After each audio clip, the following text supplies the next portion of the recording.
ఒకవేళ పిల్లోడు నల్లగా ఉన్నాడానికి ఏం వాడతారు? డెర్మాడ్యూ వాడితే, ఆ సబ్బు వాడితే ₹250 సబ్బు వాడితే నా కొడుకు తెల్లగా కనబడతాడని చెప్పేసి డెర్మాడ్యూ వాడతాం. మనకు పిల్లలంటే అంత ప్రేమ. మనిషివి నువ్వే అంత ప్రేమ చూపిస్తున్నావే. నిన్ను మట్టి నుంచి చేసి మట్టి బొమ్మగా చేసి, చూడండి మామూలుగా చేయలేదంటే ఎలా చేశాడంటే చూడండి 27వ వచనంలో ఉంది, దేవుడు తన స్వరూపమందు నరుని సృజించెను. దేవుని స్వరూపమందు. ఒక విషయం తెలుసా, కొంతమంది చాలా బాధపడిపోతుంటారు అద్దాల ముందుకు వెళ్ళి. ఏం బాధో తెలుసా? అందరూ తెల్లగా ఉన్నారు, నేను నల్లగా ఉన్నాను. ఏం బాధ అది? కొంతమంది అందరూ ఎత్తుగా ఉన్నారు, నేను పొట్టిగా ఉన్నాను. ఏం బాధ అది?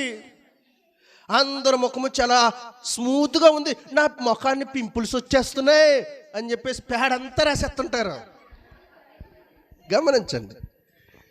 ఒకటి చెప్తున్నాను తల్లి, నువ్వు నల్లగా ఉన్నా, నువ్వు తెల్లగా ఉన్నా, నువ్వు కురచుగా ఉన్నా, నువ్వు పొడవుగా ఉన్నా, మృదుమైన చర్మం నీకున్నా, లేదంటే పింపుల్స్ తోటి, యాక్నెస్ తోటి ముడతలు పడిన చర్మం నీకున్నా, బట్టబుర్ర నీకున్నా, ఏది నీకున్నా సరే నేను చెప్తున్నాను, నువ్వు నీ రూపం ఎవరిదో తెలుసా?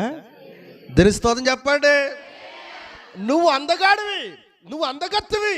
నువ్వు అనుకుంటున్నావు నేను నల్లగా ఉన్నాను, అందరూ ఎగతాళి చేస్తున్నారు, బాడీ షేమింగ్ చేస్తున్నారు. నేను లావుగా ఉన్నాను, దొడ్డుగా ఉన్నాను అని అందరూ ఎగతాళి చేస్తున్నారు. నేను సన్నగా ఉన్నాను, గాలి ఎత్త ఎగిరిపోయేలా ఉన్నాడని ఎగతాళి చేస్తున్నారు. సీపురబుల్లాగా అలాగున్నవేట్రా అంటారు కొంతమంది చుట్టాలు. వాళ్ళ అమ్మకాల నాన్నకి బాధ ఉండదు, ఎందుకంటే వాళ్ళ పాపం బూస్టులు పెడతారు, ఆర్లీసులు పెడతాడు, తిండి ఎంత తింటాడు, కానీ ఎంత తిన్నా ఎంత సన్నగానే ఉంటాడు.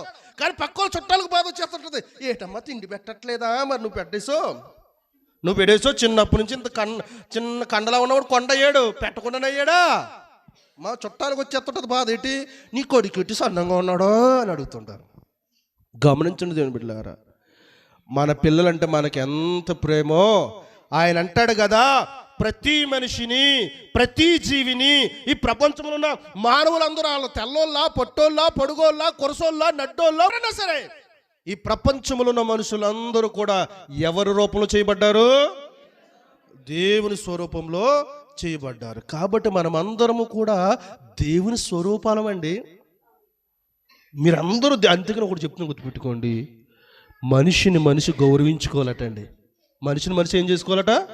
ఎందుకంటే నువ్వు దేవుడి స్వరూపం. నువ్వు ఎలాగైతే దేవుడి స్వరూపమో నీకు ఎదురుగున్న మనిషి కూడా. నేను తెల్లగా ఉన్నాను, నా ఎదురుకుంటే ఎవరో నల్లగా ఉన్నారు అనుకోండి, నేను తెల్లగా ఉన్నాను, అయ్యో బాబు అందంగా ఉన్నాను అని చెప్పేసి ఎదురుగా నల్లగా ఉన్న వ్యక్తిని నేను కించపరచకూడదు. ఎందుకంటే నాది దేవుని స్వరూపమే, ఆయనది కూడా. ఒకరి స్వరూపాలను ఒకరు గౌరవించుకోవాలటండి. ఒకరి ముఖాలను చూసి ఒకరు ఎగతాళి చేసుకునేసి ఈ జబర్దస్తులు, ఈ కామెడీ షోలు చూడండి. ఒకరిని కించపరిచి, ఒకరిని బాధ పెట్టి, ఒకరి బాడీ షేమింగ్ చేసి వారి ద్వారా మనం నవ్వుకుంటున్నాం. అంత తింగరోళ్ళం మనమందరం ఎవరి స్వరూపమమ్మా?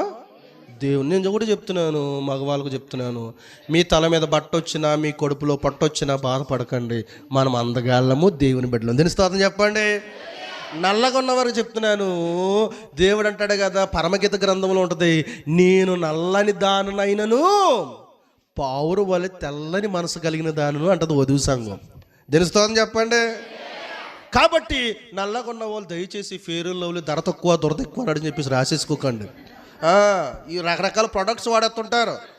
ఒక అతను ఉన్నాడు, మేము స్కూల్లో చేసినప్పుడు వచ్చి అన్నాడండి, అయ్యగారు నా శాలరీ అంతా మా ఆవిడ మేకప్కి అయిపోతుంది అన్నాడు.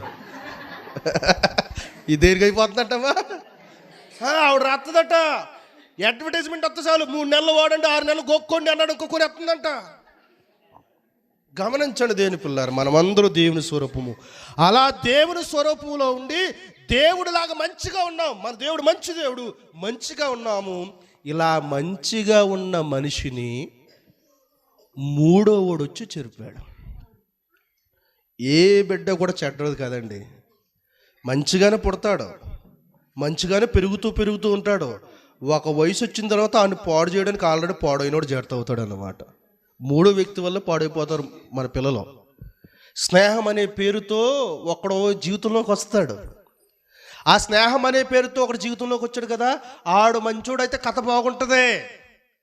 ఆ స్నేహం అనే పేరుతో వచ్చిన స్నేహితురాలు కానీ, స్నేహం అనే పేరుతో వచ్చిన స్నేహితుడు కానీ చెడ్డోడయ్యాడా, నీ జీవితం నాశనం అయిపోవడానికి చాలా పెద్ద పాత్ర వహిస్తాడు. తెలుస్తుందని చెప్పండి.